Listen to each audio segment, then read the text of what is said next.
কোটা বিরোধী আন্দোলনে বৃহস্পতিবার সকাল থেকে বিভিন্ন সড়কে জড়ো হতে থাকে আন্দোলনকারী শিক্ষার্থীরা। বিভিন্ন জেলায় চলে সংঘর্ষ। কমপ্লিট শাটডাউন বাস্তবায়নে বৃহস্পতিবার সকালে চট্টগ্রামের নতুন সেতু এলাকায় অবস্থান নেয় বিক্ষোভকারী শিক্ষার্থীরা। এ সময় বন্ধ হয়ে যায় চট্টগ্রাম কক্সবাজার মহাসড়কের যান চলাচল। পরে পুলিশের সঙ্গে শুরু হয় শিক্ষার্থীদের ধাওয়া পাল্টা ধাওয়া। পুলিশকে লক্ষ্য করে ইট পাটকেল নিক্ষেপ করে শিক্ষার্থীরা। পুলিশ টিয়ারশেল ছুড়ে শিক্ষার্থীদের ছত্রভঙ্গ করার চেষ্টা করে। কিছুক্ষণ পরে আবারও ব্রিজের দক্ষিণ প্রান্তে অবস্থান নেয় শিক্ষার্থীরা। সেখানে আবারও পুলিশের সঙ্গে ধাওয়া পাল্টা ধাওয়ার ঘটনা ঘটে। এতে আতঙ্ক ছড়িয়ে পড়ে পুরো এলাকা জুড়ে। বলতে গেলে ভাই পরিস্থিতি খুবই ভয়াবহ। যেভাবে কি এদিক আর এদিক গুলি, আমরা সাধারণ পাবলিককে এখানে দাঁড়ানোর জন্য কি একটু জায়গা শুদ্ধ পাই নাই। ঢাকা চট্টগ্রাম মহাসড়কে অবরোধ করে কুমিল্লার শিক্ষার্থীরা। কোটবাড়ি বিশ্ব রোডে আন্দোলনকারী শিক্ষার্থীদের সঙ্গে পুলিশের দফায় দফায় সংঘর্ষ চলে।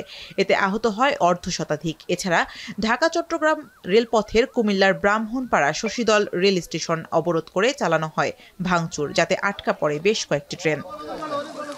এদিকে সকাল 11টা থেকে বরিশাল বিশ্ববিদ্যালয়ে শিক্ষার্থীরা জড়ো হয়ে বিক্ষোভ করতে থাকে। এক পর্যায়ে সড়কে অবস্থান নিয়ে পুলিশের সঙ্গে শুরু হয় বাঘবিতণ্ডা। এ সময় ইট পাটকেল ছুটতে থাকে শিক্ষার্থীরা। পুলিশ এ সময় শিক্ষার্থীদের ওপর টিয়ারশেল ও রাবার বুলেট নিক্ষেপ করে। এক পর্যায়ে শিক্ষার্থীরা দুপাশ থেকে জড়ো হয়ে পুলিশকে লক্ষ্য করে ইট পাটকেল ছোড়ে। এতে তোপের মুখে পিছু হটে পুলিশ, তবে আহত হয় বেশ কয়েকজন। এই হলে ক্যাম্পাসের সামনে কখনো পুলিশ আসে নাই, এখন কেন আসবে? আজকে বিজিবি মোতায়েন করা হয়েছে, র্যাব মোতায়েন করা হয়েছে, পুলিশ মোতায়েন করা হয়েছে। তো তারও ধারাবাহিকতা আমরা কিন্তু আজকে কোনো বাধা মানবো না। সিলেটের শাহজালাল বিজ্ঞান ও প্রযুক্তি বিশ্ববিদ্যালয়ের ফটক ও সিলেট সুনামগঞ্জ সড়কে পুলিশ ও আন্দোলনরত শিক্ষার্থীদের মধ্যে সংঘর্ষ হয়েছে। প্রায় ঘণ্টাব্যাপী এই সংঘর্ষে আহত হয়েছে পুলিশ সহ প্রায় অর্ধশতাধিক। হবিগঞ্জ শহরের টাউন হল এলাকায় অংশ নেয় আন্দোলনকারী শিক্ষার্থীরা। এ সময় জেলা প্রশাসকের কার্যালয়ের ভবনে বেশ কয়েকটি গাড়ি ভাঙচুর করা হয়। এক পর্যায়ে পুলিশের সাথে আন্দোলনকারীদের সংঘর্ষ করায় কয়েক ঘণ্টায়। পুলিশকে লক্ষ্য করে ইট পাটকেল ছোড়ে শিক্ষার্থীরা। বিপরীত দিক থেকে টিয়ারশেল ছুড়ে পুলিশ। এতে আহত হয় অন্তত অর্ধশত। বিক্ষোভে উত্তাল হয়ে ওঠে ময়মনসিংহের টাউন হল মোড়। কোটা সংস্কারের দাবিতে জড়ো হয় হাজারো শিক্ষার্থী। এতে বন্ধ হয়ে যায় বেশ কয়েকটি এলাকার যান চলাচল।